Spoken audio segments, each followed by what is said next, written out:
សហរដ្ឋអាមេរិកដាក់លក្ខខណ្ឌសន្តិសុខលើអ៊ុយក្រែនត្រូវបោះបង់ដូបាសការចរចាសន្តិភាពអ៊ុយក្រែនរុស្ស៊ីកំពុងឈានចូលដំណាក់កាលដ៏ប្រសើរខណៈរដ្ឋបាលដូណាល់ត្រាំត្រូវបានរាយការណ៍ថាបានបញ្ជាក់ជូនទីក្រុងគៀវថាធានាសន្តិសុខពីសហរដ្ឋអាមេរិកនិងអាស្រ័យទៅលើការព្រមរបស់អ៊ុយក្រែនក្នុងការប្រគល់ទឹកដីដូបាសឲ្យរុស្ស៊ីជាមុនសិនយោងតាម Financial Times សហរដ្ឋអាមេរិកកំពុងជំរុញឲ្យអ៊ុយក្រែនលះបង់តំបន់ Luhansk និង Donetsk ដែលជាបេះដូងឧស្សាហកម្មនិងយុទ្ធសាស្ត្រសំខាន់បំផុតមួយរបស់ប្រទេសដើម្បីបញ្ចប់សង្គ្រាមជិត4ឆ្នាំលក្ខខណ្ឌសន្តិភាពវ៉ាស៊ីនតោនសន្យាផ្ដល់ការធានាសន្តិសុខស្រដៀង NATO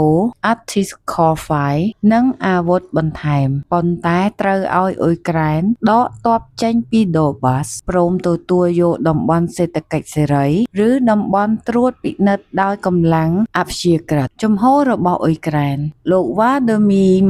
Zelensky បដិសេធប្រគល់ដូបាសដោយគ្មានការធានាសន្តិសុខច្បាស់លាស់ជាមុនបង្ហាញការសម្របសម្រួលដោយព្រមបោះបង់ឆន្ទៈចូល NATO ជាផ្លូវនឹងការធានាដ៏រឹងមាំអះអាងថាដូបាសត្រូវបានទទួលស្គាល់អន្តរជាតិថាជាទឹកដីអ៊ុយក្រែននិងការប្រគល់ទឹកដីដោយគ្មានប្រជាមតិគឺខុសច្បាប់ជំហររបស់រុស្ស៊ីលោក Vladimir Putin ទទូចថាសង្គ្រាមនឹងមិនបញ្ចប់ទេប្រសិនបើអ៊ុយក្រែនមិនដកទ័ពចេញពីដូបាសទាំងស្រុងរុស្ស៊ីបច្ចុប្បន្នគ្រប់គ្រងប្រហែល